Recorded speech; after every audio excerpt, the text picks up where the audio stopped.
Hey, what up everybody? This is Stevie Breach coming to you. Last night after WWE Monday Night Raw, there was a debut of WWE Too Hot for TV. This was the new WWE Network show that is going to be hosted by Jerry Springer.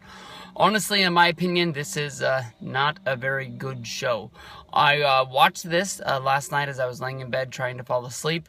And I was honestly trying to think of why WWE would pay a star like Jerry Springer to come in. If you can remember back last year during the summer of Bellas, when the Bellas were yelling at each other that I wish you had died in the womb.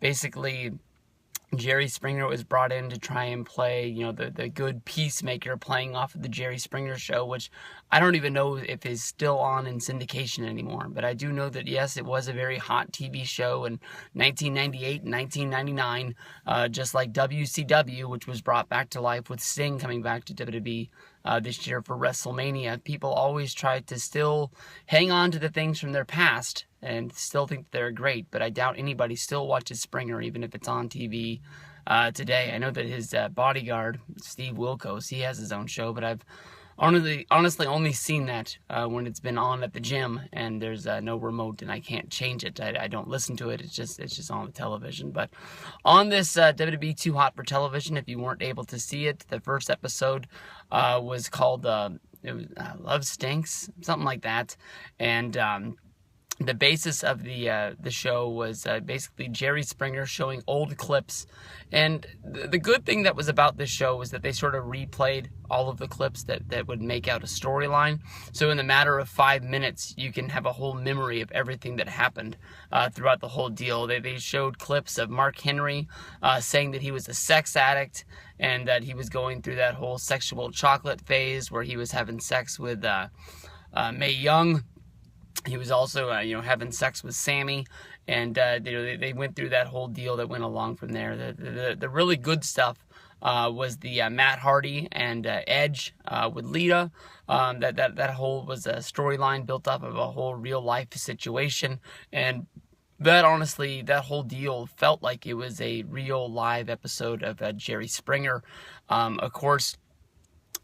Basically Matt and Lita were a hot item. They were together forever, not only on television, but in real life, and the fans really, clamored to them as their real life WWE, a relationship, and they were both, fan favorites and everything like that. And Lita was off of the road for a while, and then when Lita came back onto the road, Matt got hurt and he was off of the road, and, basically Lita started hanging around with Edge, which turned into a real relationship that Matt Hardy found out about, and then Lita ended up leaving Matt to be with Edge, and due to all of this that was happening, WWE let go of Matt Hardy, saying that basically Edge was the future of the wrestling business, and this other guy could just go because it was just going to be nothing but problems backstage, even though both guys tried to resolve it. Because of Matt Hardy being released, and he was a fan favorite, basically, not only did the fans turn on Lita, but they turned on Edge as well, and basically everyone in wrestling, no matter where WWE went, was yelling, "We want Matt, we want Matt." And even though the way that they brought Matt Hardy back was one of the most shocking things, when they actually physically really did bring him back onto the show, by Vince McMahon bringing him out of a limo, announcing that at SummerSlam they were going to have a match, I think everyone was just sort of like, it's not what I thought it was going to be, even though, they really did have a really great feud with everything that they were doing. The whole basis of the show is just basically Jerry Springer doing like an open of the show where he's standing in front of a green screen, talking about what is going to be on the show today, and then Jerry Springer just sort of does voiceovers and adds in to piece the puzzles of the clips together. I think that honestly this would be a good show to have on in the background, like if you're doing your homework, or if you're paying your bills. It's something that you don't physically have to really pay 100% attention to. It's sort of like WWE Countdown.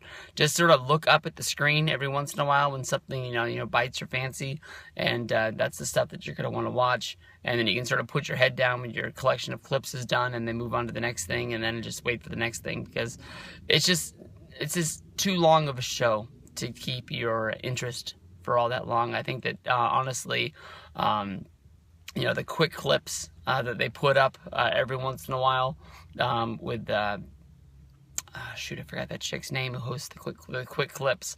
I think that's a really good feature, because most of those clips are only 3-4 minutes long, so you can put it on if that's something that you really want to watch. And this show, maybe you heard that something's going to be on there that you wanted to see, but you're going to have to sit through the whole episode in order to get there. So it wasn't the best show in the world. Maybe it'll get better, but I think that honestly this is about as good as it's going to get.